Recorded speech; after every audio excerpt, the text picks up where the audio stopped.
भगवान शिव माता पार्वती से कहते हैं, इंसान ये 4 आदतें छोड़ दे तो दुख उस इंसान के पास कभी नहीं आएगा। फिर माता पार्वती कहती है, हे प्रभु, वह कौन सी आदतें हैं?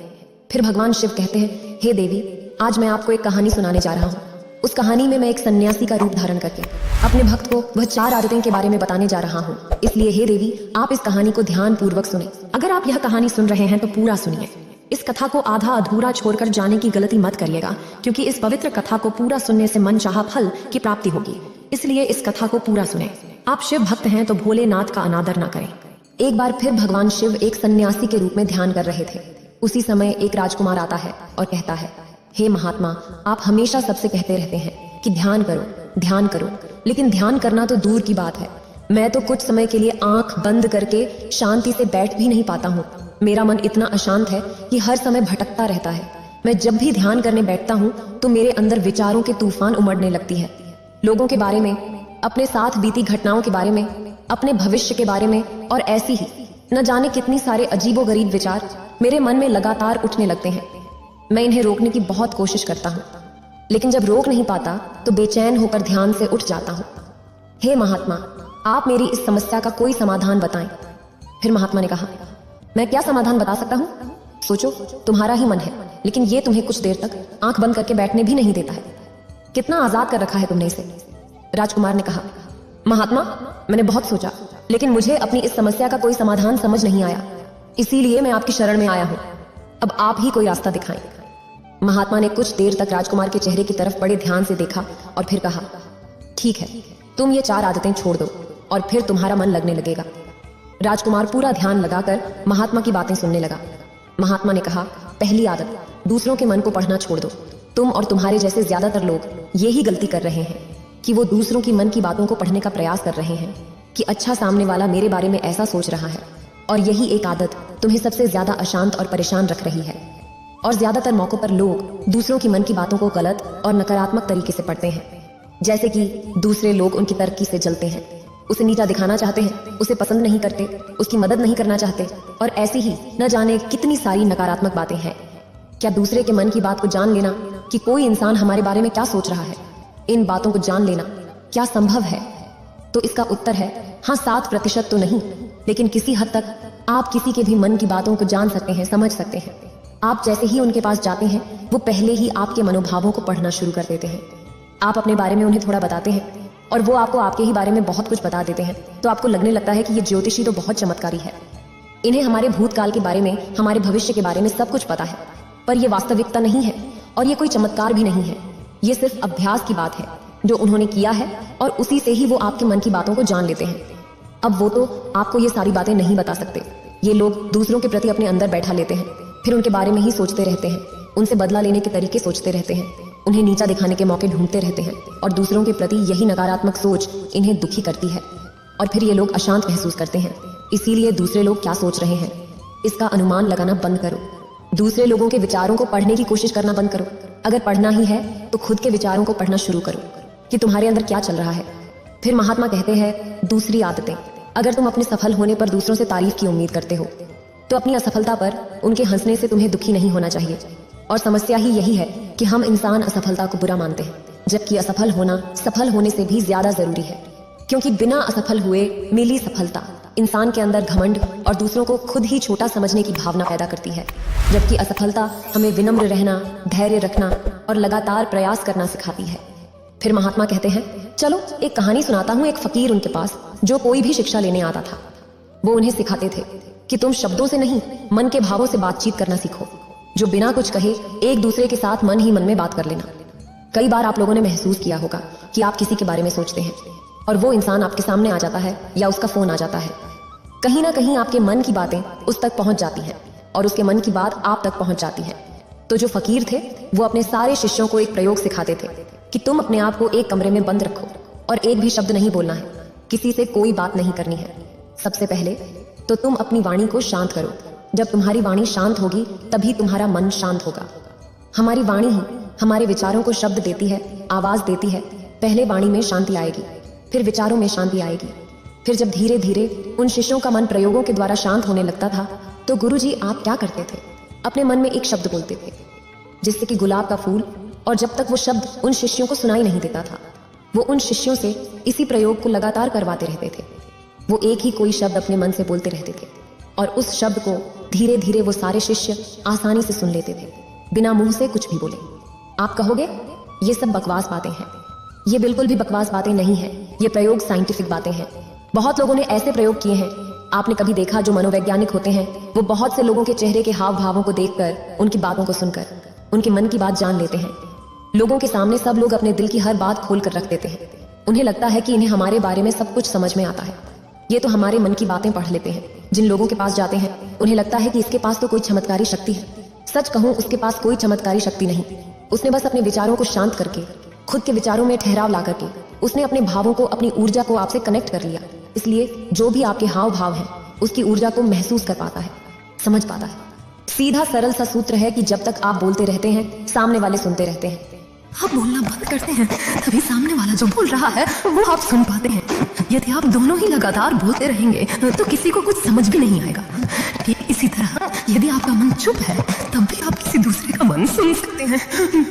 मन के चुप होने का मतलब है कि आप विचार और कल्पनाओं से बाहर निकलकर पूर्णतः शांत हो जाएं।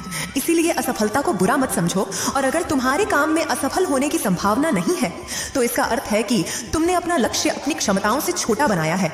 और अगर लोग तुम पर हंस नहीं रहे, तुम्हें ताने नहीं मार रहे, तुम्हारी बुराई नहीं कर रहे, तो तुम अंदर से मरे हैं हो। तो अपनी मानसिक सीमाओं से बाहर जाकर कुछ नया करने का प्रयास नहीं कर रहे हो, क्योंकि असफल भी वही होता है जो कुछ नया करने का प्रयास करता है। और एक बात हमेशा याद रखना, अगर तुम्हारे अंदर असफल होने का साहस नहीं है, तो तुम कभी भी वो बड़ा लक्ष्य हासिल नहीं कर सकते जो तुम करना चाहते हो। इसीलिए असफल होने पर लोगों के हंसने से डरना बंद कर दो। अगर आपको भी असफलता से डर लगता है, और अगर आप भी सिर्फ इस डर से कुछ नया करने का प्रयास नहीं कर रहे कि अगर मैं फेल हो गया तो लोग क्या कहेंगे, फिर महात्मा तीसरी आदतें के बारे में कहते हैं, समय को काटना छोड़ दो। लोगों को लगता है कि वो समय को काट रहे हैं, लेकिन असल में समय हर पल उन्हें काट रहा है। लोगों के द्वारा समय को व्यर्थ के कामों में बर्बाद करने का केवल एक ही कारण है, और वो ये है कि उन्हें लगता है कि उनके पास बहुत समय है, जबकि सच्चाई ये नहीं है। क्योंकि उनसे पहले वाले लोगों को भी यह लगता था कि उनके पास बहुत समय है, लेकिन उन्हें पता नहीं चल पाया कि कब समय बीत गया और उनका बुलावा आ गया। और जब तक उन्हें अपनी गलती का एहसास हुआ, तब तक समय उनके हाथ से निकल चुका था। बस पश्चाताप रह गया कि सारा जीवन व्यर्थ के कामों में बर्बाद कर दिया, और फिर वो चले गए इस दुनिया से बिना खुद को जाने, बिना इस जीवन की सच्चाई को समझे। इसीलिए जब तक ये जीवन है, इसे सार्थक कामों में लगाओ। इसे ही चित्त का शांत होना कहते हैं। कहते हैं कि इस मन की शक्ति योग के बल पर जो योगी लोग हैं, वो चींटियों के पैरों में बंधे घुंघरू की आवाज तक सुन सकते हैं। तो लोगों के मन में तो दुनिया भर का शोर मचा हुआ है, वो आपको कैसे नहीं सुनाई देगा। लेकिन इसके लिए आपको एक बात बता दूं, जिन लोगों का मन बहुत चंचल रहता है, बहुत दौड़ता रहता है, ऐसे लोग अपने ही मन की बातों को ठीक से नहीं समझ पाते, तो किसी और के मन की बात को क्या समझ पाएंगे। फिर महात्मा कहते हैं, मैंने एक कहानी सुनी है। एक फकीर अपने एक शिष्य के साथ रोज सुबह में टहलने जाते थे। एक दिन जो उनका शिष्य था, उस दिन उनका शिष्य अपने मित्र को भी साथ लेकर आया। तो टहलने के समय पे उनका शिष्य और उसका मित्र भी साथ साथ चलने लगा। वो काफी देर तक ऐसे ही पैदल चलते रहे। किसी ने कोई आवाज नहीं की। जो उनके शिष्य का मित्र था, वो बड़ा हैरान हो रहा था कि ये लोग कुछ बोलते क्यों नहीं, इतनी देर से चुप क्यों हैं ये लोग। तो उसने सोचा, मैं ही बात करता हूँ। और काफी समय गुजरने के बाद उसने सिर्फ इतना कहा कि कितनी अच्छी सुबह है, कितना अच्छा मौसम है। जब उस शिष्य के मित्र ने ये बात कही, तो लाओसू ने कहा कि कल से तुम अपने मित्र को मेरे पास बिल्कुल लेकर मत आना, क्योंकि ये बहुत शोर मचाता है। वो शिष्य बड़ा हैरान हो गया कि इसने तो सिर्फ इतना कहा कि कितनी अच्छी सुबह है, मौसम कितना अच्छा है, इसमें इसने ऐसा कौन सा शोर मचा दिया। अपने शिष्य से कहा, मैं बिना बोले ही सब कुछ सुन सकता हूँ और बिना कहे ही सब कुछ कह सकता हूँ, तो मैं शब्दों को बोलकर और सुनकर अपनी उस शक्ति को क्यों नष्ट करूं। जब मैं बिना बोले सो सकता हूँ, बिना कहे भी कह सकता हूँ, तो मुझे शब्दों की जरूरत ही नहीं है। अगर आप भी चाहते हैं कि आप दूसरे लोगों के मन की बात जान सकें, तो उसके लिए आप एक प्रयोग करें। सबसे पहले आप दिन में कुछ समय निश्चित करें कि इस समय से इस समय तक आप कुछ नहीं बोलेंगे, और उस समय पे आप एक आसन में बैठना सीखिए और अपने मन में जरा गहरे झांक कर देखिए कि वहां क्या चल रहा है। आपको कोई प्रतिक्रिया नहीं देनी, बस देखना है, और धीरे धीरे उसे देखते हुए आपका मन शांत होने लगेगा। इसे ही महात्मा बुद्ध ने योग कहा है, जिसमें आपका पूरा ध्यान आपकी श्वासों पर रहता है। इससे आपके मन में पूर्णतः शांति आ जाती है, और जब आपका मन पूरी तरह से शांत हो जाता है, तो आप अपने आसपास में हो रही चीजों को, लोगों को गहराई से देख पाते हैं। खुद को जानने में, दूसरों की मदद करने में, लोगों को सही राह दिखाने में, मानवता के कल्याण में। और दूसरी बात, समय को बर्बाद करने से आज तक किसी को खुशी नहीं मिली है। हालांकि समय काटने से तुम्हें क्षणिक खुशी तो महसूस हो सकती है, लेकिन जब तुम्हें होश आता है और तुम देखते हो कि कितना सारा समय बर्बाद किया जा चुका है, तब तुम्हें खुद पर क्रोध आता है और तुम पश्चाताप व आत्मग्लानि के भाव से भर जाते हो। और फिर यही आत्मग्लानि और पश्चाताप का भाव तुम्हारे अंदर तनाव पैदा करता है और तुम अशांत हो जाते हो और लगातार अपनी उस गलती के बारे में सोचते रहते हो। फिर तुम्हारा किसी भी काम में मन नहीं लगता और तुम उदास रहने लगते हो, और यह चक्र लगातार चलता रहता है, जिसकी शुरुआत हुई थी समय को काटने से। इसीलिए समय को काटना बंद करो और वो करना शुरू करो जो जरूरी है। फिर महात्मा चौथी आदतें कहते हैं, ये सोचना छोड़ दो कि मुझसे बड़े बड़े लोग नहीं कर पाए तो मैं कैसे कर पाऊंगा। असल में दूसरों से खुद की किसी भी चीज की तुलना करना ही व्यर्थ है। सबकी परिस्थितियां अलग हैं, सबकी सोच अलग है, और क्या हुआ अगर दूसरे नहीं कर पाए तो हो सकता है कि तुम ही कर जाओ, क्योंकि अक्सर वही लोग इतिहास रचते हैं जिनसे ज्यादा उम्मीद नहीं होती। और फिर हो सकता है कि जिसे तुम बड़ा समझ रहे थे, जिसके लिए तुम सोच रहे थे कि उसने बहुत मेहनत की है, बहुत प्रयास किया है, उसने कभी उतना प्रयास किया ही ना हो, केवल मेहनत करने का दिखावा किया हो। क्योंकि ज्यादातर लोग कभी उतनी मेहनत करते ही नहीं हैं जितनी अपने लक्ष्य प्राप्ति के लिए करनी चाहिए, और दूसरे लोगों के सामने ये दिखाने का प्रयास करते रहते हैं कि मैंने तो बहुत मेहनत की थी लेकिन मेरी किस्मत ही खराब थी। और यही वो लोग हैं जो दूसरों को बातों ही बातों में कहते रहते हैं कि जब इतनी मेहनत करने के बाद मैं सफल नहीं हो पाया तो तुम कैसे हो पाओगे।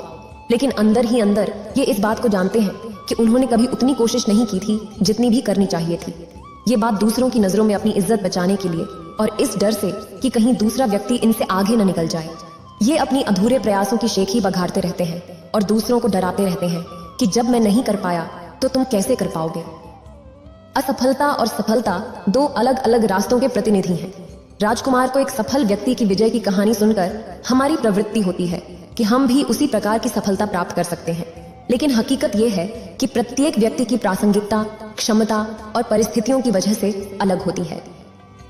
हर किसी की जीवन यात्रा अनुभवों और अवसरों से भरी होती है, जो कि हमारी अपनी विशेषताओं और प्रतिबंधों के परिणाम स्वरूप विभिन्न होती हैं।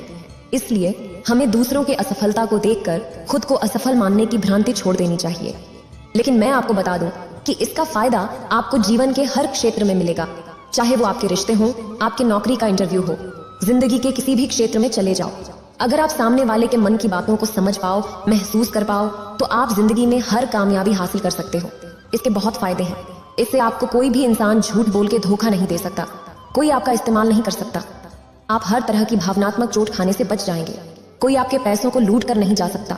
और एक बात मैं आपको बता दूं कि ये प्रयोग एक ही दिन में सिद्ध नहीं होते।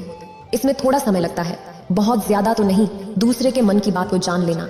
इसमें कोई बड़ी बात नहीं है, पर शर्त यही है कि आपको यही अभ्यास निरंतर करना होगा। जिस दिन आपका अभ्यास सिद्ध हो जाएगा, आपको बिना कहे भी लोगों के मन की सारी बातें बिल्कुल साफ सुनाई देंगी। अब आप ये सोच रहे होंगे कि किसी और के मन की बात पता करके हमें क्या फायदा मिल जाएगा। तो उसके लिए आप अपने मन को शांत करने का अभ्यास करें, और जब आपका मन शांत हो जाए तो धीरे धीरे लोगों के मन में गहरे झांकने की कोशिश करें, उनके हाव भाव को समझने की कोशिश करें। उनके शब्दों पर नहीं जाएं, जो उनके हाव भाव है, आप उन्हें गहराई से समझने की कोशिश करें। एक शांत चित्त वाला इंसान बिना कहे भी सामने वाले की हर बात को समझ लेगा, और वो जो कह रहा है उसकी झूठी बातों में वो कभी नहीं फंसेगा, क्योंकि एक शांत चित्त वाला वो सब कुछ सुन सकता है जो एक साधारण इंसान कभी नहीं सुन सकता। अगर आप भी चाहते हैं कि आप लोगों का मन पढ़ सके, लेकिन कुछ महीनों के अभ्यास से ही आप जल्दी ही किसी के भी मन की बातों को आसानी से जान लेंगे। असफलता का मतलब हमारी निष्फलता की पुष्टि नहीं करती है। असफलता से हमें उच्चतम स्तर की ज्ञान प्राप्ति हो सकती है और हमें अपनी दृष्टि और कार्य तरीकों को सुधारने का अवसर दे सकती है। जहां एक असफल व्यक्ति ने गलती की हो, हमें उस गलती से सीखना चाहिए ताकि हम उसे दोहराने का दोहराव कर सकें और सही मार्ग पर चलें। असफलता हमारे व्यक्तिगत विकास का महत्वपूर्ण हिस्सा हो सकती है। हमें अपनी असफलता को स्वीकारने और उससे आगे बढ़ने की क्षमता प्रदान कर सकती है। फिर महात्मा कहते हैं, पहली आदत है सच्चाई को स्वीकारना। हमें खुद की कमियों को स्वीकारना चाहिए और उसे सुधारने के लिए संकल्प लेना चाहिए। दूसरी आदत है धैर्य रखना। हमें समय, संयम और प्रतीक्षा की आवश्यकता होती है जब हम किसी लक्ष्य या सपने की प्राप्ति के लिए प्रयास कर रहे होते हैं। तीसरी आदत है त्रुटि को स्वीकारना। हमें गलतियों को मान्यता देनी चाहिए और उनसे सीखने की क्षमता रखनी चाहिए। चौथी और अंतिम आदत है ध्यान रखना। हमें अपनी आंतरिक स्थिति के साथ मेल खाने और स्वयं को सांत्वना देने की क्षमता रखनी चाहिए। हमें दूसरों की असफलताओं से जुड़कर उनका मजाक नहीं उड़ाना चाहिए, बल्कि हमें उनकी सीख लेनी चाहिए। हमें समझना चाहिए कि हर असफलता एक मौका है अपनी दृष्टि को सुधारने और मेहनत करके सफलता की ओर बढ़ने का। हमें अपनी सीमाओं से पार निकलने की क्षमता रखनी चाहिए और आत्मविश्वास के साथ अपने लक्ष्यों की ओर प्रगति करनी चाहिए। इसलिए हमें अपने मन को शांत रखना चाहिए और दूसरों की असफलता से उन्मत्त नहीं होना चाहिए। हमें अपने प्रयासों पर समर्पित रहना चाहिए और अपने अवसरों को सही समय पर पकड़ना चाहिए। असफलता हमारी प्रगति का हिस्सा है और हमें उसे एक मार्गदर्शक के रूप में देखना चाहिए, न कि हमारी हार का प्रमाण। समर्पण, संयम, धैर्य और आत्मविश्वास के साथ हम खुद को सफलता की ओर ले जा सकते हैं। हमें अपने असफल प्रयासों को निभाने के लिए तत्पर रहना चाहिए और अपने स्वप्नों को साकार करने के लिए प्रतिबद्ध रहना चाहिए। इसीलिए किसी दूसरे असफल व्यक्ति को देखकर यह सोचना छोड़ दो कि तुम भी असफल हो जाओगे। तुम बस अपना श्रेष्ठ प्रयास करो और बाकी सब समय पर छोड़ दो। फिर महात्मा संत कहते हैं, अगर तुमने ये 4 आदतें छोड़ दो तो तुम्हारे जिंदगी में दुख कभी नहीं आएगा। इतना कहकर सन्यासी महात्मा शांत हो गए और राजकुमार को भी अब समझ आ चुका था कि उसे क्या करना है। उसने मन ही मन महात्मा को धन्यवाद कर वहां से चला गया। फिर भगवान शिव अपना रूप धारण करके कैलाश पर्वत के लिए चल दिए। इस वीडियो को बोलते समय कोई त्रुटि हो तो मैं क्षमा चाहती हूँ। उम्मीद है आप सभी को यह वीडियो अच्छी लगी होगी। अगर आप शिव के सच्चे भक्त हैं तो चैनल को सब्सक्राइब और वीडियो को लाइक करके कमेंट में हर हर महादेव लिख दीजिए।